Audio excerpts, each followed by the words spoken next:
And before we end this edition of the news, a recap of the top stories. President Jammeh and his batchmates have jointly celebrated the 29th anniversary celebrations of their induction into the then National Gendarmerie at a ceremony held at State House.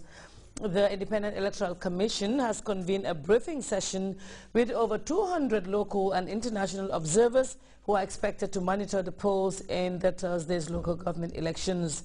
Niger's ousted President Mamadou Tanja has announced his comeback in politics as his party celebrates 22 years since its formation. And nuclear-armed North Korea has paraded its vast array of military arsenal amidst heightened tension on the Korean peninsula. That's all in this edition of the news. Thank you very much for your time. I am Fatou Kamara, and on behalf of the news team, have a very good week.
From the ruins of a fatal motor accident that had nothing very unique about it to deserve any particular attention, began a story whose echo was to reach almost every corner of the globe. The scene setting was on a street simply known as Main Road. The villain, a drunk driver who had savagely taken away the life of a mother and left her daughter fatally injured. Left behind to pick up the pieces of that dramatic saga was a heartbroken husband and father. By every stretch of imagination, this can only be the work of one of the most creative minds of a detective novelist. Far from it. Hard to Dare is an exploratory journey into a landmark development that took place on African soil more than 4 decades ago, the first human heart transplant in the world. It was in the South African city of Cape Town back in 1967.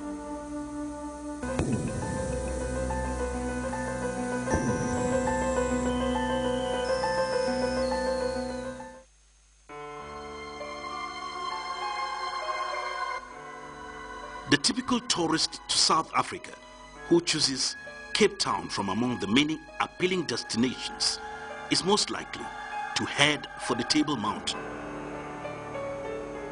One quiet center of excellence, both academic and scientific, is the Grooteskies Hospital.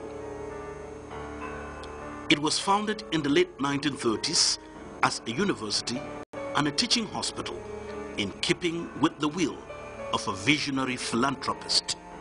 The Grooteskies Hospital, the name Grooteskies, it's Dutch originally.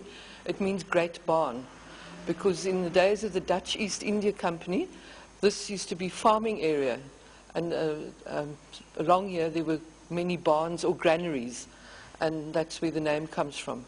And the land was acquired by Cecil Rhodes, that's him over there. He was the first Prime Minister of the Cape Colony, and he built his residence on the site of one of these original granaries or barns. And then later on he left this the land to the state with the understanding that there should be a university built here, and that was the University of Cape Town. And then this hospital was opened in 1938, and it's the teaching hospital for the University of Cape Town. The head of the Department of Medicine at Cape Town University, Professor Bongani Mayosi, says this hospital is a place not to miss even on a crowded Cape Town visit. It is, in fact, one of the most important places that people should visit when they come to Cape Town. Just in the same, it's as important as the Table Mountain and Robben Island in terms of historical significance, because it celebrates that event of the first human heart transplant, which was probably the most significant medical event in the history of medicine in all of Africa and possibly the world. The circumstances that enabled the first human heart transplant to take place in Africa and in this particular hospital, the Grooteskier Hospital in Cape Town, sound very much like a fairy tale, similar only to the work of a jigsaw puzzle guru. The first donor was 25-year-old Denise Darvel.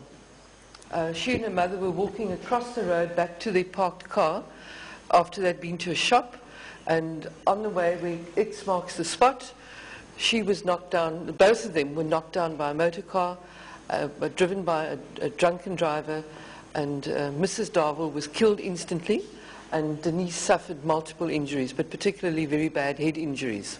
So once she'd been picked up by the ambulance, Denise was brought in here, and this is where they tried to save her life. After 2 examinations by the neurosurgeon on duty, she was declared brain dead, and her heart was beating very feebly. She was on a respirator, obviously, and they said she wouldn't live for much longer.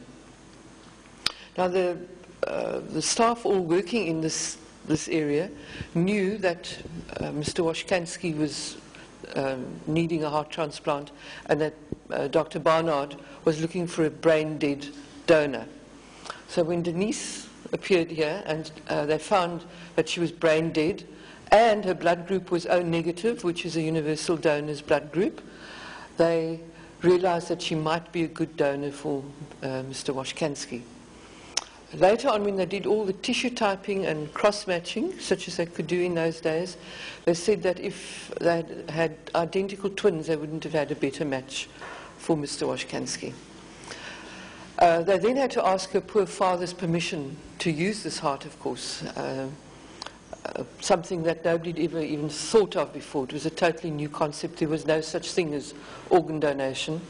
And remember, he just lost his wife. He'd seen his wife killed as well. And he saw through all his grief, and after only 5 minutes of thought, he said, yes, if it's going to help somebody else to live, he would give his permission for that heart to be donated. He knew his daughter as being a very loving, caring kind of person, and he was pretty sure that she would have given her permission too if she could have done. Just too many coincidences for this one day, the 3rd of December, 1967, one may rightly wonder. But even with all of this dramatic build-up, the fatal accident, the brain-dead Denise Darvel, and the generosity of her father, who consented to the heart donation, a first around the world. December 3, 1967, could have just been an ordinary day, like many others, in the course of that year. But anxiously waiting for the surgery was 53-year-old Louis Washkansky. To many, his was an act of extreme bravery, and to others, Louis was taking the wildest gamble ever. The doctors had told him no operation or medicine was going to help him anymore, and the only thing that was going to help him was a new heart, and he very bravely gave his permission, and he said yes, he would go for it. He was a gambler, and he said he would take that chance.